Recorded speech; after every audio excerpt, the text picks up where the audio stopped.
وَأَتِمُّوا الْحَجَّ وَالْعُمْرَةَ لِلَّهِ، اور حج اور عمرہ مکمل کرو اللہ کے لیے۔ اب جو عمرے کے لیے احرام تو باندھ لیا جائے گا مدینے سے 7 میل باہر نکل کر ہی، حج مکمل تو ہوگا جب طواف بھی ہوگا، وقوف عرفہ بھی ہوگا، سارے اس کے جو بھی مناسک ادا کیے جائیں گے، لیکن یہ کہ جو شخص بھی نیت کر لے حج کی یا عمرے کی تو پھر اسے مناسب کو مکمل کرنا چاہیے، کوئی کمی نہ رہے۔ فَإِنْ أُحْصِرْتُمْ، اگر تمہیں گھیر لیا جائے، روک دیا جائے، جیسے کہ سن 6 میں ہو گیا، صلح حدیبیہ کرنی پڑی، مشرکین مکہ اڑ گئے، نہیں داخل ہونے دیں گے۔ اگر تمہارا گھیراؤ ہو جائے فَمَا اسْتَيْسَرَ مِنَ الْهَدْيِ، تو جو بھی تم قربانی پیش کر سکو پیش کر دو۔ یہ دم احصار کہلاتا ہے کہ چونکہ اب ہم آگے نہیں جا سکتے، یہی ہمیں احرام کھولنا پڑ رہا ہے، تو دم احصار، یہ خون، یہ جو جانور اللہ کے نام پر ہم دے رہے ہیں، یہ اس کی ایک طرح کا کفارہ ہے۔ وَلَا تَحْلِقُوا رُؤُوسَكُمْ حَتَّى يَبْلُغَ الْهَدْيُ مَحِلَّهُ، اور اپنے سر اس وقت تک نہ موڑو جب تک کہ وہ ہدی کا جانور جو ہے وہ محل تک، یعنی جو بیت الماء جہاں پر جا کر ذبح ہونا ہے وہاں پہنچ نہ جائے۔ جانور تو آپ نے بھیج دیے اور وہ رکاوٹ نہیں ڈالیں گے، اس لیے کہ ان کا گوشت تو ان کو کھانے کو ملے گا، لہذا جانور، لیکن یہ اندازہ کر لو کہ اب اتنا وقت گزر گیا ہے کہ وہ ہدی قربانی کا جانور جو ہے وہ پہنچ گیا ہوگا، ہدیم بالغ الکعبہ، وہ وہاں پر اس کی اپنے مقام پر پہنچ گیا۔ فمن کان منکم مریضا او بہ اذی من راسہ، تو جو کوئی بھی تم میں سے ہو بیمار یا اس کے سر میں کوئی تکلیف ہو، کوئی زخم ہو، اور اس کی وجہ سے یہ ہے کہ وہ حجامت کرانی ضروری ہو جائے، بال کاٹنے ضروری ہو جائے، ففدیۃ من صیام او صدقۃ او نسک، تو پھر فدیہ دینا پڑے گا۔ اگر اس ہدی کے جانور کے کعبے تک پہنچنے سے پہلے تمہیں اپنے بال کاٹنے پڑے، حجامت کرانی پڑی، تو فدیہ ہوگا۔ یہ جو ہے دم جنایت کہلاتا ہے، یعنی ایک جو کمی رہ گئی ہے اس کی تلافی کے لیے۔ وہ صیام بھی ہے، روزے 3 دن کے، او صدقۃ او نسک، یا پھر یہ ہے کہ کوئی قربانی ہے، ایک جانور قربان کیا جائے، دم جنایت اس کو کہتے ہیں، یا صدقہ کیا جائے، 6 افراد کو کھانا کھلایا جائے۔ فَإِذَا أَمِنْتُمْ، پھر جب تمہیں امن حاصل ہو اور تم سیدھے جا سکتے ہو، بیت اللہ پہنچ سکتے ہو، فَمَنْ تَمَتَّعَ بِالْعُمْرَةِ إِلَى الْحَجِّ فَمَا اسْتَيْسَرَ مِنَ الْهَدْيِ، تو جو کوئی بھی فائدہ اٹھائے عمرے سے حج سے قبل، فَمَا اسْتَيْسَرَ مِنَ الْهَدْيِ، تو وہ ایک اور قربانی پیش کرے جو بھی اسے میسر ہو۔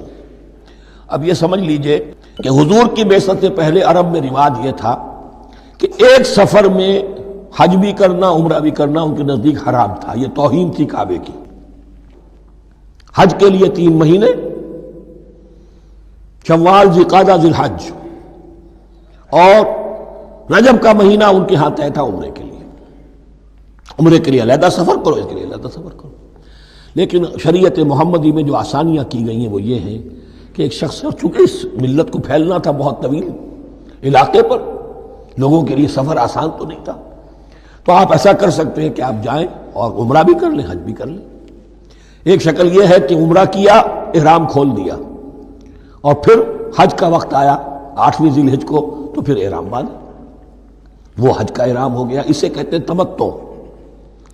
ایک یہ ہے کہ حج کے لیے احرام باندھا تھا، جاتے ہی عمرہ بھی کر لیا لیکن احرام کھولا نہیں، اسی احرام میں جاری رکھ کر اسے، اور اسی میں حج بھی کر لیا، یہ قران کہلاتا ہے، جمع کر دیا ایک ہی احرام میں عمرے کو بھی اور حج کو بھی۔ ایک افراد کہلاتا ہے، بس ایک کے لیے صرف حج کا معاملہ ہو شروع سے۔ تو یہاں تمتع کی جو ہمیں اجازت دی گئی ہے اس کے لیے، جسے دم شکر کہتے ہیں حضرت امام ابو حنیفہ، یہ شکرانہ ہے کہ ہم ایک قربانی دیں۔ لیکن امام شافعی کے نزدیک یہ بھی دم جنایت ہے، یہ بھی جبر ہے، چنانچہ امام ابو حنیفہ کے نزدیک یہ قربانی جو دی جاتی ہے اس کا گوشت قربانی دینے والا بھی کھا سکتا ہے 1/3 کے درجے میں، لیکن امام شافعی کے نزدیک نہیں، یہ ایک صدقے کے اور اس کے دم جنایت کے قریب کی شے ہے، اس کا گوشت جو ہے قربانی دینے والا خود نہیں کھا سکتا۔ فَمَن لَّمْ يَجِدْ، اب اگر کسی کے پاس نہیں ہے یہ ہدیہ پیش کرنے کو،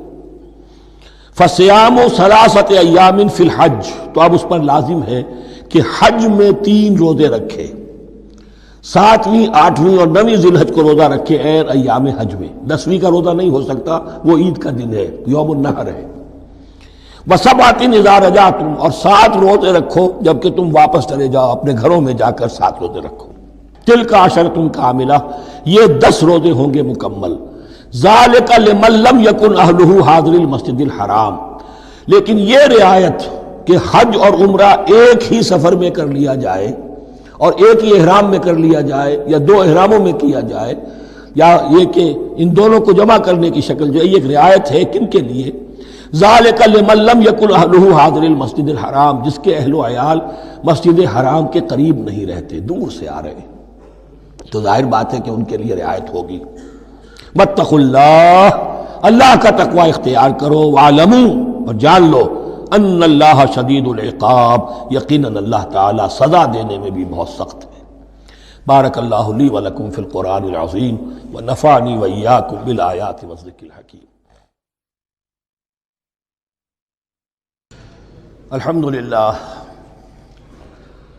الحمدللہ وکفی والصلاة والسلام علی عبادہ الذین اصطفیٰ، خصوصاً علی افضلہم وخاتم النبیین محمد الامین وعلی آلہ وصحبہ اجمعین. اما بعد فقد قال اللہ تبارک وتعالی کما ورد فی سورۃ البقرہ: اعوذ باللہ من الشیطان الرجیم، بسم اللہ الرحمن الرحیم. الحج اشہر معلومات، فمن فرض فیہن الحج فلا رفث ولا فسوق ولا جدال فی الحج، وما تفعلوا من خیر یعلمہ اللہ، وتزودوا فإن خیر الزاد التقوی واتقون یا اولی الالباب. صدق اللہ العظیم. پچھلے رکوع سے مناسک حج کا تذکرہ شروع ہو چکا تھا، اور اس کے ضمن میں خاص طور پر یہ کہ اگر کوئی حج کا احرام باندھ کر یا عمرے کا احرام باندھ کر سفر شروع کر دے اور کہیں درمیان میں ایسی رکاوٹ پیش آ جائے کہ اسے احرام کھولنا پڑے بغیر عمرہ کیے اور بغیر حج کیے، تو اس صورت میں کیا قواعد و ضوابط ہیں. اب جو یہ رکوع ہے 25واں، اس میں حج کا اصل فلسفہ، اس کی اصل حکمت، اس کی اصل روح کا بیان ہے. الحج اشہر معلومات، حج کے مہینے ہیں جو معلوم ہیں، یعنی جو بھی پہلے سے عرب میں رواج چلا آ رہا تھا اس کی توثیق ہو گئی کہ واقعتاً یہ اللہ تعالیٰ ہی کی طرف سے. تو حج کے کا جہاں تک ٹائمنگ کا تعلق ہے، مواقیت کا تعلق ہے، وہ گویا کہ اللہ تعالیٰ کی طرف سے توثیق فرما دی گئی. فمن فرض فیہن الحج، تو جو کوئی بھی اپنے اوپر لازم کر لے ان مہینوں میں حج کو، لازم کر لے سے مراد نیت پختہ کر لے، اور نیت پختہ کرنے کی علامت احرام باندھ لے. فمن فرض فیہن الحج، تو حج کے لیے جو اپنے اوپر لازم کر لے، فلا رفث ولا فسوق ولا جدال فی الحج. تو احرام کی حالت میں یہاں لفظ حج آیا ہے، ان میں سے پہلی قید جو ہے فلا رفث، تو کوئی شہوت کی بات نہیں ہونی چاہیے. میاں بیوی بھی ساتھ حج کر رہے ہیں تو احرام کی حالت میں وہی قید ہے کہ جو اعتکاف کی حالت میں ہے. باقی یہ کہ فسوق اور جدال، اللہ کی نافرمانی یا باہم جھگڑنا، اس لیے کہ بہت بڑی تعداد میں لوگوں کا اجتماع ہوتا ہے، سفر میں بھی لوگ ساتھ ہوتے ہیں، تو لوگوں کے غصوں کے پارے جلدی چڑھ جاتے ہیں. اس میں خاص طور پر روکا گیا کہ یہ ہے کہ اس میں امن ہو اور سکون ہو. اور آج بھی واقعہ یہ ہے کہ دنیا میں معجزات میں سے ہے یہ، اتنی بڑی تعداد میں لوگوں کا جمع ہونا، اور وہاں امن رہتا ہے، وہاں وہ جنگ و جدال اور جھگڑا اور فساد وغیرہ قطع نظر نہیں آتا. یا تو یہ کہ پچھلے دنوں میں کچھ سیاسی اعتبار سے کوئی مہمیں اٹھائی گئی ہیں، یا یہ کہ کچھ چور اچکوں نے بھی جانا شروع کر دیا ہے وہاں پر، لیکن جھگڑا اور جو گالم گلوچ کی نوبت ہم نے اپنے آنکھوں سے نہیں دیکھی. 5-6 مرتبہ حج کی سعادت حاصل ہوئی ہے. فلا رفث ولا فسوق ولا جدال فی الحج وما تفعلوا من خیر یعلمہ اللہ، اور جو خیر بھی تم اس کے دوران کرو گے اللہ کے وہ علم میں ہوگا.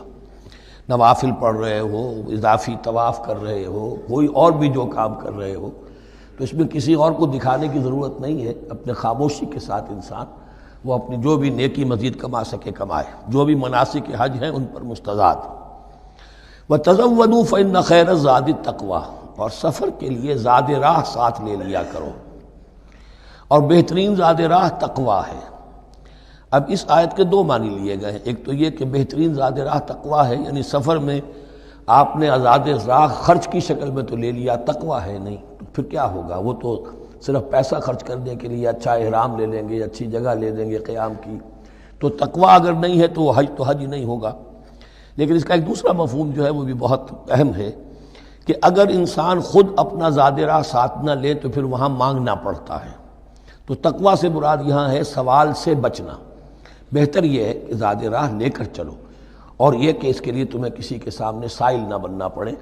اگر تم صاحب استطاعت نہیں ہو تو حج تم پر فرض ہی نہیں ہے۔ خام خواہ کو ایک شے جو تم پر فرض نہیں ہے اس کے لیے وہاں جا کر بھیک مانگنا یا یہاں سے بھیک مانگ کر یا چندہ لے کر جانا، یہ تو قطعاً غلط حرکت ہے۔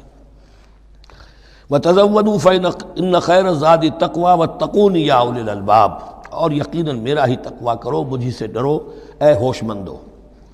لَيْسَ عَلَيْكُمْ جُنَاحٌ أَن تَبْتَغُوا فَضْلًا مِّن رَّبِّكُمْ، اس میں تم پر کوئی حرج نہیں ہے، کوئی گناہ نہیں ہے کہ تم حج کے سفر کے دوران اپنے رب کا فضل بھی تلاش کرو۔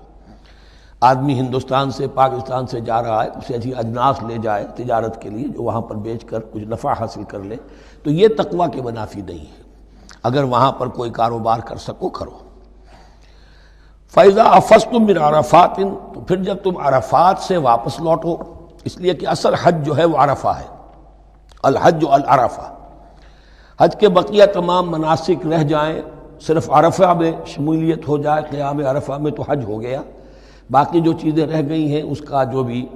اس کا کفارہ ہے، اس کا جو دم دینا ہے وہ دے دیا جائے۔ لیکن عرفہ سے اگر آدمی رہ گیا عرفات کے قیام سے تو پھر حج نہیں ہوا۔ اب یہاں سے جب لوٹتے ہو تو فاذکروا اللہ عند المشعر الحرام، یہ ٹائم ٹیبل نوٹ کر لیجئے کہ اصل میں 8 کی شام کو مکے سے نکلتے ہیں 8 ذی الحج کو، اور رات منی میں گزارتے ہیں۔ پھر 9 کا دن ہے اصل یوم عرفہ، 9 ذی الحج، صبح کو نکلتے ہیں، قافلے چلتے ہیں، اور کہیں دوپہر تک، اور دوپہر سے بھی ہو سکتا ہے تاخیر ہو جائے، لیکن کوشش ہوتی ہے کہ ظہر سے پہلے پہنچ جایا جائے، لیکن ظہر اور عصر دونوں ملا کر پڑھ لی جائیں عرفات میں داخل ہونے سے پہلے۔ اس لیے جو مسجد ہے عرفات کے میدان سے ملحق وہ عرفے کے اندر شامل نہیں ہے، وہ اس کی حدود سے باہر ہے، تو اصلی اس کا افضل یہی ہے کہ ظہر اور عصر ملا کر وہاں پڑھی جائیں، اور اس کے بعد سے غروب آفتاب تک قیام ہے، وہ عرفات کا قیام ہے، اس میں کوئی نماز نہیں، یعنی جو روایتی جو عبادت ہے اس کے سب دروازے بند۔ اب تو اگر دعا کی آپ کے اندر ایک روح پیدا ہو چکی ہے، اپنے رب سے ہم کلام ہو سکتے ہیں، اور آپ کو حلاوت مناجات حاصل ہو گئی ہے، تو دعا مانگتے رہیے، بس یہی ہے دعا۔ قیام عرفہ جو ہے کھڑے ہو کر بیٹھے ہوئے جس طرح بھی ہو اللہ سے مناجات کرو، یا پھر یہ کہ اگر اس میں کبھی ہو جائے کسی وجہ سے تو آدمی تلاوت کرے، لیکن یہ کہ عام نماز نہیں۔ فَإِذَا أَفَضْتُم مِّنْ عَرَفَاتٍ فاذكروا اللَّهَ عند المشعر الحرام، یہ مزدلفہ کا قیام ہے، 9 کی شام کو مغرب کی نماز کا وقت ہو چکنے کے بعد وہاں سے روانگی ہے، لیکن وہاں مغرب کی نماز پڑھنے کی اجازت نہیں ہے۔ اب جاؤ اور مغرب اور عشاء دونوں جمع کرو اس میں مشعر حرام یعنی مزدلفہ میں۔ وَاذْكُرُوهُ كَمَا هَدَاكُمْ، اور یاد کرو اسے، ذکر کرو جیسے کہ تمہیں اس نے ہدایت دی ہے۔ اس سے مراد ہے کہ جو کچھ اللہ کے رسول نے تمہیں سکھایا ہے، ذکر کے جو طور طریقے ہیں، اس کے لیے جو بھی طریقے ہیں وہ اللہ نے ہدایت دی اپنے رسول کے ذریعے۔ وَإِن كُنتُم مِّن قَبْلِهِ لَمِنَ الضَّالِّينَ، اور یقیناً اس سے پہلے تو تم گمراہ لوگوں میں سے تھے، تمہیں معلوم نہیں تھا، حج کی شکل باقی رہ گئی تھی، اس کی روح ختم ہو گئی تھی، اس کے مناسک میں بھی تم نے رد و بدل کر دیا تھا، وہ آگے آ رہا ہے۔ ثم افیضوا من حیث افاض الناس، پھر پلٹو وہیں سے جہاں سے کہ سب لوگ پلٹتے ہیں۔ قریش نے یہ کہا تھا کہ ہماری خاص حیثیت ہے کہ ہم تو منی ہی میں مقیم رہیں گے، باہر سے آنے والے لوگ عرفات جائیں اور عرفات سے پھر واپس لوٹیں، یہ سارے مناسک ہمارے لیے نہیں ہیں، ہم تو مکے والے ہیں اور ہماری شان یہ ہے کہ ہم عرفات نہیں جائیں گے، منی ہی میں قیام رہے گا۔ یہاں بتایا گیا کہ یہ تم نے غلط بات ایجاد کر لی ہے، ثم افیضوا من حیث افاض الناس، جہاں سے سب لوگ لوٹتے ہیں یعنی میدان عرفہ سے، وہیں سے لوٹیں۔ واستغفر اللہ، اللہ سے استغفار کرتے رہو، ان اللہ غفور رحیم، یقینا اللہ بخشنے والا رحم فرمانے والا ہے۔ فَإِذَا قَضَيْتُم مَّنَاسِكَكُمْ، اور جب تم اپنے یہ مناسک ادا کر لو، پورے کر لو، فاذکروا اللہ کذکرکم آباءکم، تو اب اللہ کا ذکر کرو جیسے کہ تم اپنے آباء و اجداد کا ذکر کرتے رہے ہو، جس شد و مد کے ساتھ۔ وہاں یہ ہو گیا تھا کہ پھر مینا میں جب یہ ٹھہرتے تھے تو اپنے آباء و اجداد کے قصیدے بیان کیے جا رہے ہیں، جیسے ہمارے ہاں ہوتا ہے، جو دیہاتی لوگ ہوتے ہیں، راجپوت لوگ ہوتے ہیں، ان کے میراثی ہوتے ہیں، اسی طرح وہاں شعراء ہوتے تھے قبائل کے، وہ ان قبیلوں کی مدح بیان کرتے تھے، ان کے بڑے بزرگوں کی، اسلاف کی جو ہے عظمت بیان کرتے تھے۔ اللہ کا ذکر ختم ہو چکا تھا، فرمایا جس شد و مد کے ساتھ تم اپنے آباء و اجداد کا ذکر کرتے رہے، اب اسی شد و مد کے ساتھ، بلکہ او اشد ذکرا، بلکہ اس سے بھی زیادہ شد و مد کے ساتھ اب اللہ کا ذکر کرو۔ فَمِنَ النَّاسِ مَن يَقُولُ رَبَّنَا آتِنَا فِي الدُّنْيَا وَمَا لَهُ فِي الْآخِرَةِ مِنْ خَلَاقٍ، لوگوں میں سے وہ بھی ہیں جو یہی کہتے رہتے ہیں رب ہمیں دے دے دنیا ہی میں، ایسے لوگوں کے لیے آخرت میں کوئی حصہ نہیں ہے۔ یعنی وہاں پہنچ کر بھی ساری دعائیں ان کی دنیاوی چیزوں کے لیے ہیں، مال کے لیے، اولاد کے لیے، ترقی کے لیے، اور دنیا کی جو بھی چیزیں ہیں، اپنی کوئی مشکلات ہیں ان کے رفع کرنے کے لیے، چونکہ ان کے دلوں میں دنیا بسی ہوئی ہے۔ اشربوا فی قلوبہم الدنیا،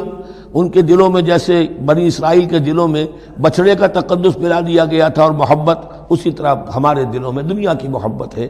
تو وہاں جا کر بھی دنیا ہی کی دعائیں ہیں۔ فَمِنَ النَّاسِ مَن يَقُولُ رَبَّنَا آتِنَا فِي الدُّنْيَا وَمَا لَهُ فِي الْآخِرَةِ مِنْ خَلَاقٍ، ظاہر بات ہے ایسے لوگوں کے لیے پھر آخرت میں کوئی حصہ نہیں ہے۔ وَمِنْهُم مَن يَقُولُ، اور ان میں سے وہ بھی ہیں جو یہ کہتے ہیں ربنا آتنا فی الدنیا حسنۃ وفی الآخرۃ حسنۃ وقنا عذاب النار، پروردگار ہمیں اس دنیا میں بھی خیر عطا فرما اور آخرت کا بھی خیر عطا فرما اور ہمیں بچا لے آگ کے عذاب سے۔ اب دنیا کا خیر جو ہے سب سے بڑا وہ ایمان ہے، ہدایت ہے۔ دنیا کا کوئی خیر نہیں ہے جب تک کہ اس کے ساتھ ہدایت اور ایمان نہ ہو۔ تو سب سے پہلے انسان ایمان طلب کرے، پھر اس کے ساتھ اللہ تعالیٰ دنیا میں کشادگی دے دے، رزق میں بھی کشائش دے دے تو ٹھیک ہے، کوئی بری بات نہیں، اچھی بات ہے۔ لیکن یہ کہ اصل شے کیا ہے؟ ایمان اور استقامت۔ اولئک لہم نصیب مما کسبوا، یہاں یہ لفظ بہت اہم ہے، ان کے لیے حصہ ہوگا اس میں سے جو انہوں نے کمایا۔ محض یہ دعا کرنے سے یہ دعا جو ہے یہ کافی نہیں ہو جائے گی۔ اول تو یہ نوٹ کر لیجئے یہی وہ دعا ہے جو یعنی رکن یمانی سے لے کر جو بھی ہر چکر ہوتا ہے اس کا طواف کا، تو رکن یمانی سے لے کر حجر اسود تک کا جو دورہ ہے، اس میں یہ دعا مانگی جاتی ہے، ربنا آتنا فی الدنیا حسنۃ وفی الآخرۃ حسنۃ وقنا عذاب النار۔ اولئک لہم نصیب مما کسبوا، ان کے لیے حصہ ہے اس میں سے جو انہوں نے کمایا۔ اچھا، اس میں سے جو انہوں نے کمایا، اس میں سے کہ وہ تو سارا ملنا چاہیے، لیکن بندے کو ڈرتا رہنا چاہیے کہ ممکن ہے اس میں سے کسی مسئلے میں میری نیت میں کوئی فساد آ گیا ہو،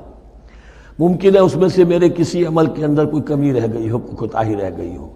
اس لیے یہ نہ سمجھ لے کہ جو بھی کچھ کیا ہے اس کا اجر لازماً ملے گا۔ مما کسبوا، جو انہوں نے کمایا ہے اس میں خلوص ہے، اس میں بے ریائی ہے، اس میں تمام جو بھی اس کے آداب اور شرائط ہیں ملحوظ رکھے گئے ہیں، تو ان کو ان کا حصہ ملے گا۔ واللہ سریع الحساب، اور اللہ تعالیٰ کو حساب چکانے میں دیر نہیں لگتی، بہت جلدی حساب کر لے گا۔ اب تو ہمارے سامنے نقشے موجود ہے، کمپیوٹرز ہیں، کتنی جلدی حساب ہو جاتا ہے، تو اللہ کے ہاں تو پتہ نہیں کیسا سپر کمپیوٹر ہوگا کہ اسے حساب نکالنے میں دیر نہیں لگے گی۔ وَاذْكُرُوا اللَّهَ فِي أَيَّامٍ مَّعْدُودَاتٍ، اور ذکر کرو اللہ کا گنتی کے چند دنوں میں۔ یہ لفظ یہاں پر پھر آ گیا ہے اس بات کی وضاحت کے لیے جو میں نے عرض کیا تھا کہ ابتدائی جو حکم تھا روزے کا، ایام معدودات، وہ 3 دن کے روزے تھے، اس لیے کہ یہاں بھی معدودات کا لفظ آیا ہے، فی ایام معدودات، اور سب کو معلوم ہے یہ 3 دن ہیں، 11ویں 12ویں 13ویں تاریخ جو ہے ذی الحج کی، کہ پھر یوم نحر کے بعد 3 دن یہاں پر قیام ہے، مبیت ہے، تو وہ 3 دن ہے ایام معدودات۔ فمن تعجل فی یومین، تو جو کوئی 2 دن ہی میں جلدی سے واپس آ جائے، فلا اثم علیہ، یعنی 3 دن پورے نہیں کرتا، 2 دن ہی میں واپسی کو اختیار کر لیتا تو کوئی گناہ اس پر نہیں ہے۔ ومن تأخر، اور جو پیچھے رہے یعنی 3 دن کی مقدار پوری کر لے، فلا اثم علیہ لمن اتقی، تو اس پر بھی کوئی گناہ نہیں، لیکن شرط ہے تقوی۔ جو 2 دن میں چلا گیا تقوی تھا تو بھی اللہ تعالیٰ کے ہاں اس کا اجر محفوظ ہے، جو 3 دن رہا تقوی ہے، تیسرے دن اس نے کچھ اور ہی حرکتیں نہ شروع کر دی ہوں، جی اکتایا ہوا ہے اور طبیعت کے اندر جو ہے وہ ٹھہراؤ نہیں ہے، تو وہ تیسرا دن اس کے لیے کوئی خاص مفید نہیں ثابت ہوگا۔ لیکن یہ کہ اصل شے جو ہے اللہ کے ہاں جو چیز کے شرط لازم ہے قبولیت کے لیے وہ تقوی ہے۔ لمن اتقى واتقوا اللہ واعلموا انکم الیہ تحشرون، اور اللہ کا تقوی اختیار کرو اور یہ مستحضر رکھو اپنے ذہن میں کہ تمہیں اسی کی جانب جمع کر دیا جائے گا، تم سب کے سب ہانک کر لے جاؤ گے اسی کی جناب میں۔ وَمِنَ النَّاسِ مَن يُعْجِبُكَ قَوْلُهُ فِي الْحَيَاةِ الدُّنْيَا، اب یہ منافقین میں سے ایک گروہ کا خاص ایک تذکرہ ہو رہا ہے۔ ایک منافق تو ہوتے تھے کہ جو عام ہیں، ان کی زبانوں پر بھی نفاق واضح طور پر ظاہر ہو جاتا تھا، اور ایک قسم کے منافق وہ ہوتے تھے بڑے چاپلوس چرب زبان، کہ ان کی گفتگو دیکھیے تو وہ تو بڑے مخلص ہیں اور بڑے ہی فداکار ہیں اور بڑے ہی آپ کے ساتھ ان کا تعلق جو ہے وہ نیک نیتی پر مبنی ہے، ان کی زبانیں جو ہیں معلوم ہوتا ہے کہ اس میں تو سب گھی شکر گھلا ہوا ہے، لیکن یہ کہ ان کا کردار انتہائی خراب ہوتا ہے، اور پھر وہ جب واپس جاتے ہیں باتیں کرنے کے بعد یا باتیں بنانے کے بعد تو ان کا کردار جو ہے وہ فساد پر مبنی ہوتا ہے۔ وَمِنَ النَّاسِ مَن يُعْجِبُكَ قَوْلُهُ فِي الْحَيَاةِ الدُّنْيَا، اور لوگوں میں سے ایسے بھی ہیں جن کی باتیں تمہیں بڑی اچھی لگتی ہیں دنیا کی زندگی میں، وَيُشْهِدُ اللَّهَ عَلَى مَا فِي قَلْبِهِ، اور وہ اللہ کو بھی گواہ ٹھہراتا رہتا ہے، میں جو کچھ کہہ رہا ہوں اللہ جانتا ہے، میں خلوص سے کہہ رہا ہوں،